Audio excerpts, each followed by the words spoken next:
நீங்கள் பார்த்து ரசித்துக் கொண்டிருப்பது பந்தல் மீடியா இந்தியா தொலைக்காட்சி.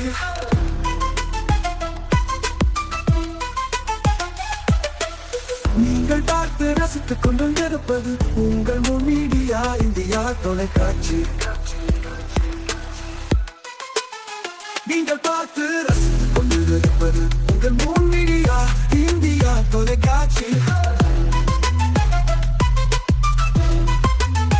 நீங்கள் பார்த்து ரசித்துக் கொண்டிருப்பது உங்கள் மீடியா இந்தியா தொலைக்காட்சி.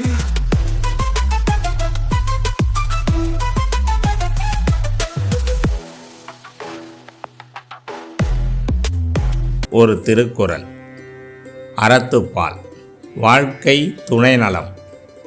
மனைமாட்சி இல்லாள்கண் இல்லாயின் வாழ்க்கை எனைமாட்சி தாயினும் இல். விளக்கம். இல்வாழ்க்கைக்கு தக்க நற்பண்பு மனைவியிடம் இல்லையானால் ஒருவனுடைய வாழ்க்கை வேறு எவ்வளவு சிறப்புடையதாயினும் பயனில்லை.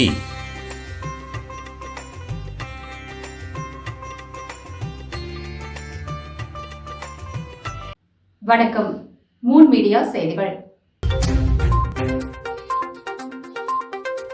இந்தியாவில் புதுச்சேரியில்தான் சிறந்த மருத்துவ சேவை. ஆளுநர் கைலாசநாதர் பேச்சு.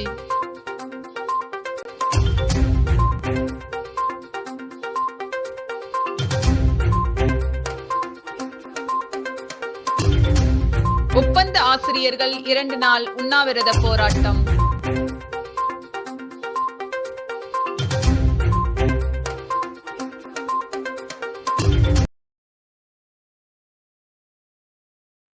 வீராம்பட்டினம் கோவில் பழைய தேர் தீப்பிடித்து எரிந்தது.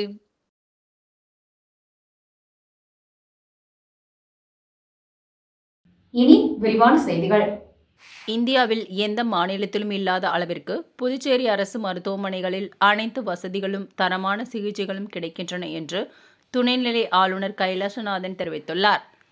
புதுச்சேரியில் குழந்தை பேருக்காக போராடும் தம்பதிகளுக்கு நம்பிக்கை அளிக்கும் வகையில் மக்களின் நலன் மற்றும் மேம்பட்ட சிகிச்சைக்காக அதிநவீன தொழில்நுட்ப வசதிகளுடன் கூடிய செயற்கை கருத்தரிப்பு மையம் புதுச்சேரி ராஜீவ்காந்தி பெண்கள் மற்றும் குழந்தைகள் மருத்துவமனையில் புதிதாக அமைக்கப்பட்டுள்ளது. இதன் தொடக்க விழா இன்று நடைபெற்றது. இதில் சிறப்பு விருந்தினராக கலந்து கொண்ட துணைநிலை ஆளுநர் கைலாஷ்நாதன் மற்றும் சபாநாயகர் செல்வம் ஆகியோர் அதிநவீன செயற்கை கருத்தரிப்பு மைய ஆய்வுக்கூடத்தை திறந்து வைத்தனர். பின்னர் செய்தியாளர்களை சந்தித்த துணைநிலை ஆளுநர் கைலாஷ்நாதன், செயற்கை கருத்தரிப்பு சிகிச்சைக்காக தனியார் மருத்துவமனைகளில் 10 லட்சம் வரை கட்டணமாக வசூலிக்கப்படுகிறது. ஆனால் புதுச்சேரி அரசு மருத்துவமனையில் செயற்கை கருத்தரிப்பு மையம் திறந்து வைக்கப்பட்டுள்ளதால் ஏழை எளிய மக்களின் நீண்ட நாள் கனவு நனவாகியுள்ளது. மேலும் இந்தியாவில் எந்த மாநிலத்திலும் இல்லாத அனைத்து மருத்துவ வசதிகளும் புதுச்சேரியில் கிடைக்கிறதாக தெரிவித்த அவர், தரமான சிகிச்சைகளும் புதுச்சேரியில் அளிக்கப்பட்டு வருவதாகவும் குறிப்பிட்டுள்ளார். புதிதாக திறக்கப்பட்டுள்ள செயற்கை கருத்தரிப்பு மையத்தில் கருப்பை கருவூட்டல் மற்றும் நவீன கருவுறுதல் சிகிச்சைகள், நவீன கருவுறுதல் ஆய்வகங்கள், கருமுட்டைகள், விந்தணுக்கள் மற்றும் கருக்களை பிற்கால பயன்பாட்டிற்காக உரைநிலையில் பாதுகாக்கும் வசதி, கருக்களில் உள்ள மரபணு கோளாறுகளை கண்டறிந்து ஆரோக்கியமான குழந்தையை உறுதி செய்தல் போன்ற பல்வேறு சிகிச்சைகளும் சோதனைகளும் இந்த மையத்தில் மேற்கொள்ளப்பட உள்ளன என்பது குறிப்பிடத்தக்கது. இந்த நிகழ்ச்சியில் சட்டமன்ற உறுப்பினர் KSP ரமேஷ், மருத்துவமனையின் கண்காணிப்பாளர் ஐயப்பன் உள்ளிட்ட மருத்துவர்கள், செவிலியர்கள் என அனைவரும் திரளாக கலந்து கொண்டனர். பணி நிரந்தரம் கோரி புதுச்சேரியில் ஒப்பந்த ஆசிரியர்கள் 2 நாள் தொடர் உண்ணாவிரத போராட்டம் நடத்தினர். புதுச்சேரி அரசு பள்ளி கல்வித்துறையில் பணியாற்றி வரும் 292 ஒப்பந்த ஆசிரியர்கள் மற்றும் பால சேவிகா ஆசிரியர்களை பணி நிரந்தரம் செய்ய வலியுறுத்தி புதுச்சேரி அரசு ஆசிரியர் சங்கங்களின் ஒருங்கிணைப்பு குழு சார்பில் தொடர் போராட்டங்கள் நடைபெற்று வருகின்றன. கடந்த ஜனவரி மாதம் 21ஆம் தேதி முதல் கல்வித்துறை வளாகத்தில் 8வது கட்டமாக தொடர்ந்து காத்திருப்பு போராட்டம் நடைபெற்று வருகிறது. முன்னதாக சட்டமன்ற முற்றுகை, சிறை நிரப்பும் போராட்டம், மௌன ஊர்வலம் மற்றும் பாரத பிரதமருக்கு அஞ்சல் அட்டை அனுப்பும் போராட்டம் என பல்வேறு நிலைகளில் தங்கள் கோரிக்கைகளை ஆசிரியர்கள் வலியுறுத்தி வந்தனர். இதன் தொடர்ச்சியாக புதுச்சேரி அண்ணா சிலை அருகில் 2 நாள் தொடர் உண்ணாவிரத போராட்டம் இன்று தொடங்கியது. வீராம்பட்டினத்தில் பழமை வாய்ந்த தேர் தீப்பிடித்து எரிந்ததில் பக்தர்கள் அதிர்ச்சி அடைந்தனர். புதுச்சேரி மாநிலம் வீராம்பட்டினம் செங்கழுநீர் அம்மன் கோவில் மகா கும்பாபிஷேகம் நேற்று நடைபெற்றது. அதனையொட்டி நேற்று இரவு அலங்கரிக்கப்பட்ட செங்கழுநீர் அம்மன் மாட வீதியில் உலா வந்தது. இதற்காக கோவில் முன்பகுதியில் உள்ள கிராம பஞ்சாயத்து அலுவலக மாடியில் வான வேடிக்கைகள் விடப்பட்டன. அதில் எதிர்பாராத விதமாக ஒரு வெடியின் தீப்பொறி அருகில் நிறுத்தப்பட்டிருந்த சுமார் 400 ஆண்டுகளுக்கு மேல் பழமையான பயன்பாட்டில் இல்லாத தேர் மீது தெறித்து விழுந்தது. விழுந்தவுடன் தேரின் மேற்கூரை பகுதியானது தென்னங்கீற்றால் மறைத்து வைக்கப்பட்டிருந்த நிலையில் அதில் தீ மலமளவென பரவியது. இதனை கண்ட பக்தர்கள் அதிர்ச்சியடைந்தனர். இதுகுறித்து உடனடியாக புதுச்சேரி தீயணைப்பு நிலையத்திற்கு தகவல் தெரிவிக்கப்பட்டது. அதற்குள் பொதுமக்கள், இளைஞர்கள் அந்த தீயை அணைக்கும் முயற்சியில் ஈடுபட்டனர். மேலும் தீயணைப்பு துறையினர் வந்து அங்கு மேலும் தீ பரவாமல் அணைத்தனர். இருப்பினும் இந்த தீ விபத்தால் தேரின் மேற்பகுதி மட்டும் முற்றிலும் எரிந்தது. இதுகுறித்து அரியாங்குப்பம் போலீசார் விசாரணை நடத்தி வருகின்றனர். வாழும் போதும் வாழ்க்கைக்கு பிறகும் பணம் உங்களுக்கு பெருகிக் கொண்டே இருக்கும். அனைவருக்கும் புதிய வாய்ப்பு. நீங்கள் உழைக்கும் குணம் கொண்டவரா? அப்படியானால் நீங்கள் நேர்மையுடன் முதலீடு இல்லாமல் சம்பாதிக்க அரிய வாய்ப்பை நாங்கள் தருகிறோம். மேலும் எரிவாயு godown, super market, solar plant அமைத்து பணம் சம்பாதிக்கலாம். முக்கியமாக முதலீடு இல்லாமல் வருமானம் வரும் வாய்ப்பு. வயது வேறுபாடின்றி, கல்வி தகுதியின்றி அனைவரும் இணைந்து பணம் சம்பாதிக்கலாம். வாருங்கள், LDBS பஜார் உங்களை அன்போடு வரவேற்கிறது. எங்களுடன் இணைந்து நேர்மையான முறையில் பணத்தை சம்பாதியுங்கள்.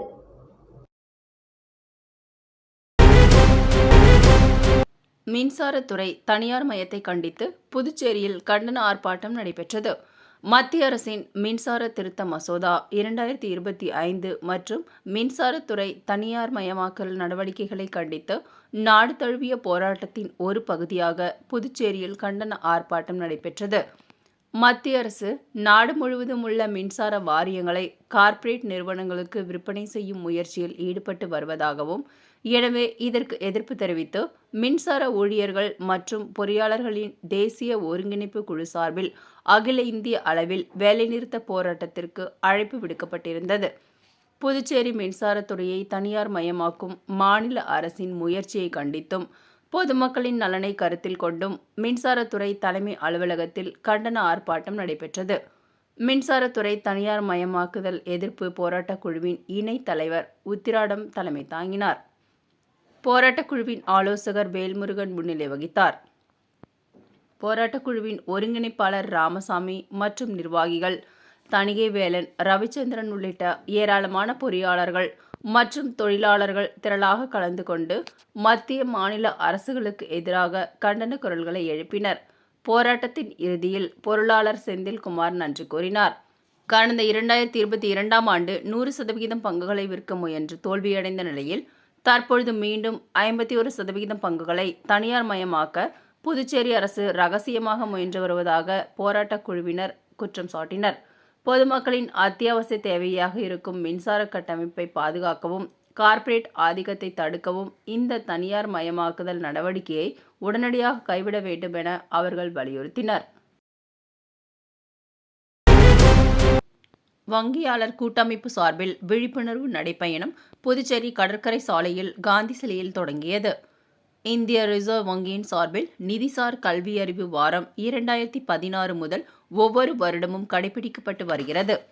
பொதுமக்களில் நிதி விழிப்புணர்வை அதிகரித்து பாதுகாப்பான வங்கி சேவைகளை பயன்படுத்தும் பழக்கத்தை உருவாக்குவதே இதன் முதன்மையான நோக்கம். இந்த ஆண்டிற்கான நிதிசார் கல்வி அறிவு வாரம் பிப்ரவரி 9 முதல் 13 வரை KYC your first step to safe banking என்ற தலைப்பின் கீழ் கடைபிடிக்கப்படுகிறது. இதன் ஒரு பகுதியாக மாநில அளவிலான வங்கியாளர் கூட்டமைப்பு சார்பில் விழிப்புணர்வு நடைப்பயணம் புதுச்சேரி கடற்கரை சாலையில் காந்தி சிலையில் தொடங்கி பாரதி பூங்கா வரை நடைபெற்றது.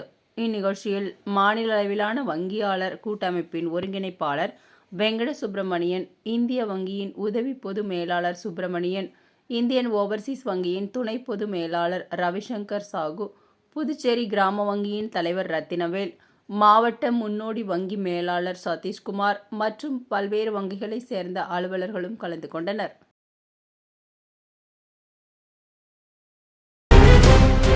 கண்டமங்கலம் வட்டார வளர்ச்சித்துறை அலுவலகம் அருகே அதிமுக மற்றும் அதன் தோழமை கட்சிகளுடன் சேர்ந்து ஆர்ப்பாட்டம் நடத்தினர். தமிழகத்தின் ஆளும் திமுக அரசை கண்டித்து விழுப்புரம் மாவட்டம் கண்டமங்கலம் வட்டார வளர்ச்சித்துறை அலுவலகம் அருகே அதிமுக மற்றும் அதன் தோழமை கட்சிகள் ஆர்ப்பாட்டம் நடத்தினர். கிராம மக்களுக்கான தேசிய ஊரக வேலை உறுதி திட்டத்தை சீர்குலைக்க முயலுவதாக தமிழக அரசை கண்டித்து அதிமுக கழகத்தின் சார்பில் தமிழ்நாடு முழுவதும் உள்ள ஊராட்சி ஒன்றிய அலுவலகங்கள் முன்பு கண்டன ஆர்ப்பாட்டம் நடைபெற்றது. அதில் ஒரு பகுதியாக விழுப்புரம் மாவட்டம் கண்டமங்கலம் வட்டார வளர்ச்சித்துறை அலுவலகம் அருகே விழுப்புரம் நாகப்பட்டினம் தேசிய நெடுஞ்சாலை ஓரத்தில் அதிமுக மற்றும் அதன் தோழமை கட்சிகள் ஆர்ப்பாட்டம் நடத்தினர். இந்த ஆர்ப்பாட்டத்தில் கண்டமங்கலம் அதிமுக வடக்கு ஒன்றிய செயலாளர் கண்ணன், மேற்கு ஒன்றிய செயலாளர் ராமதாஸ் ஆகியோர் தலைமையில் கூட்டணி கட்சிகளை சார்ந்த பாஜக, பாட்டாளி மக்கள் கட்சி, அம்மா மக்கள் முன்னேற்ற கழகம், தமிழ் மாநில காங்கிரஸ், ஐஜேகே, புதிய பாரதம், புதிய நீதி கட்சிகளை சேர்ந்த மாவட்ட நிர்வாகிகள், ஒன்றிய செயலாளர்கள், அனைத்து பிரிவு பொறுப்பாளர்கள், பெண்கள் அமைப்பினர் கலந்து கொண்டனர். இந்த ஆர்ப்பாட்டத்தில் கிராமப்புற மக்களின் வாழ்வாதாரம் கருதி தேசிய ஊரக வேலை உறுதி திட்டத்தை 125 நாட்களாக உயர்த்திட மத்திய அரசு செய்திட்ட பணிகளை திசை திருப்பும் முதலமைச்சரை கண்டிக்கிறோம் என்று கோஷங்கள் எழுப்பப்பட்டன. புதுச்சேரியில் ஆவணங்கள் இருந்தும் தனக்கு பட்டா கிடைக்காததால் ஆதிதிராவிடர் நலத்துறை அலுவலகத்தில் முதியவர் ஆர்ப்பாட்டம் செய்தார். புதுச்சேரி அபிஷேகப்பாக்கம் பகுதியைச் சேர்ந்த சந்திரன் என்பவரை தமக்கு வழங்கப்பட வேண்டிய மனைப்பட்டாவை வலியுறுத்தி ஆதிதிராவிடர் மற்றும் பழங்குடியினர் நலத்துறை அலுவலகத்தில் தனிமனித போராட்டத்தில் ஈடுபட்டு வருவது பெரும் பரபரப்பை ஏற்படுத்தியுள்ளது. அபிஷேகப்பாக்கம் பகுதியில் நீண்ட காலமாக வசித்து வரும் சந்திரனுக்கு பட்டா பெறுவதற்கான அனைத்து அரசாங்க ஆவணங்களும் சரியாக உள்ளதாக கூறப்படுகிறது. இருப்பினும் சம்பந்தப்பட்ட துறையினர் அவருக்கு மனைப்பட்டா வழங்காமல் காலம் தாழ்த்தி வருவதாக அவர் குற்றம் சாட்டியுள்ளார். போராட்டத்தில் ஈடுபட்டுள்ள சந்திரன் செய்தியாளர்களிடம் பேசும்பொழுது தனது வேதனையை பதிவு செய்தார். புதுச்சேரியின் பூர்வக்குடி மக்களாகிய எங்களுக்கு முறையான ஆவணங்கள் இருந்தும் பட்டா வழங்க இந்த அரசு மறுக்கிறது. ஆனால் அண்டை மாநிலமான தமிழகத்தை சேர்ந்தவர்களுக்கு இங்கே எளிதாக பட்டாக்கள் வழங்கப்படுகின்றன. மண்ணின் மைந்தர்களான எங்கள் மீது இந்த அரசாங்கம் ஏன் கருணை காட்டவில்லை? தகுதியுள்ளவர்களுக்கு உரிமை மறுக்கப்படுவது ஏன்? முறைப்படி போராடியும் நீதி கிடைக்காத நிலையில் இந்த அரசாங்கம் வழங்கிய ரேஷன் கார்டு, ஆதார் அட்டை, வாக்காளர் அடையாள அட்டை உள்ளிட்ட அனைத்து அரசு ஆவணங்களையும் அரசாங்கத்திடமே திரும்ப ஒப்படைக்க தயாராகிவிட்டேன் என்று கூறினார். அரசாங்கம் தனக்கு வழங்கிய உரிமைகளால் எந்த பயனும் இல்லை என்ற விரக்தியில் அவர் ஆதிதிராவிடர் நலத்துறை அலுவலகத்தை வளாகத்திலேயே அமர்ந்து போராட்டத்தில் ஈடுபட்டார். இதுகுறித்து சம்பந்தப்பட்ட அதிகாரிகள் விரைந்து நடவடிக்கை எடுப்பார்களா என்ற எதிர்பார்ப்பு எழுந்துள்ளது. கடற்கரை காந்தி திடலில் புதுச்சேரி திரைப்பட விழா தொடக்க நிகழ்ச்சி நடைபெற்றது. நடிகைகள், இயக்குநர்கள் பங்கேற்றனர். புதுச்சேரி கடற்கரை சாலை காந்தி திடலில் சங்கரதாஸ் சுவாமிகள் விருது வழங்குதல் மற்றும் புதுச்சேரி திரைப்பட விழா 2026 தொடக்க விழா நேற்று மாலை நடைபெற்றது. இதில் சபாநாயகர் செல்வம், சுற்றுலாத்துறை அமைச்சர் லட்சுமி நாராயணன் ஆகியோர் கலந்து கொண்டு தலைமை தாங்கி சிறப்புரையாற்றினர். சிறப்பு விருந்தினர்களாக நடிகைகள் ரேவதி, சுனைனா, இயக்குனர் கார்த்திக் ஆகியோர் கலந்து கொண்டனர். 2024ஆம் ஆண்டிற்கான சிறந்த திரைப்படத்திற்கான விருது கார்த்திக் சுப்ராஜ் இயக்கிய ஜிகிர்தண்டா XX என்ற திரைப்படத்திற்கு வழங்கப்பட்டது. 2023ஆம் ஆண்டிற்கான சிறந்த திரைப்படத்திற்கான விருது தினேஷ் செல்வராஜ் இயக்கிய கடல் கன்னி என்ற தமிழ் திரைப்படத்திற்கு வழங்கப்பட்டது. சிறந்த திரைப்படமாக தேர்வு செய்யப்பட்ட திரைப்படங்களின் இயக்குநர்களுக்கு சங்கரதாஸ் சுவாமிகள் பெயரிலான விருது மற்றும் ரூபாய் 1,00,000 ரொக்க பரிசு வழங்கப்பட்டது. தொடர்ந்து தேசிய விருது பெற்ற குரங்கு பெடல் படம் திரையிடப்பட்டது. இதேபோன்று கருவடிக்குப்பத்தில் உள்ள காமராஜர் மணி மண்டபம், alliance Francis, doctor Abdul Kalam அறிவியல் மையம் ஆகிய இடங்களில் பிப்ரவரி 13, 14 மற்றும் 15 ஆகிய 3 நாட்கள் சுமார் 45 திரைப்படங்கள் 8 மொழிகளில் திரையிடப்பட உள்ளது. விழாக்களில் செய்தி மற்றும் விளம்பரத்துறை செயலாளர் முகமது அசான், இயக்குனர் சக்திவேல், கல்வித்துறை இயக்குனர் சிவகுமார் மற்றும் அதிகாரிகள், பொதுமக்கள் கலந்து கொண்டனர்.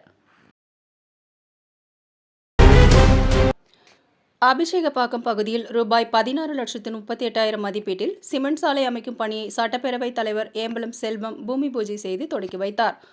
புதுச்சேரி மாநிலம் மணவெளி தொகுதி அபிஷேகப்பாக்கம் பகுதியில் உள்ள அம்பேத்கர் சிலை பின்புறம் மற்றும் காமராஜர் தெரு உள்ளிட்ட பகுதிகளுக்கு ஆதிதிராவிடர் நலம் மற்றும் பழங்குடியினர் நலத்துறை மற்றும் புதுச்சேரி ஆதிதிராவிடர் மேம்பாடு மற்றும் பழங்குடியினர் மேம்பாட்டுக் கழகம் சார்பில் சிமெண்ட் சாலை அமைக்கும் பணிக்காக ரூபாய் 16,38,000 திட்ட மதிப்பீடு செய்து அதற்கான பணி ஆணை பெற்று பணியை தொடங்குவதற்கான பூமி பூஜை நடைபெற்றது.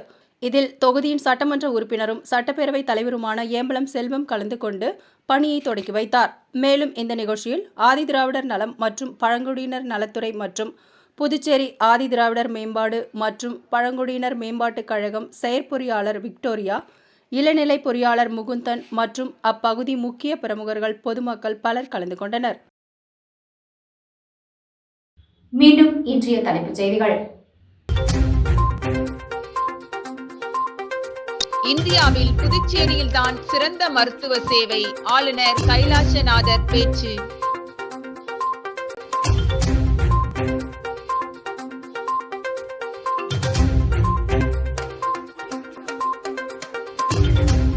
ஒப்பந்த ஆசிரியர்கள் 2 நாள் உண்ணாவிரத போராட்டம்.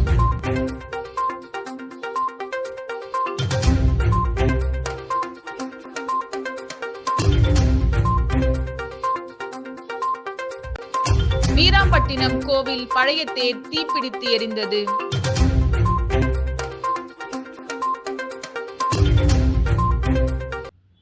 இத்துடன் செய்திகள் நிறைவடைந்தன.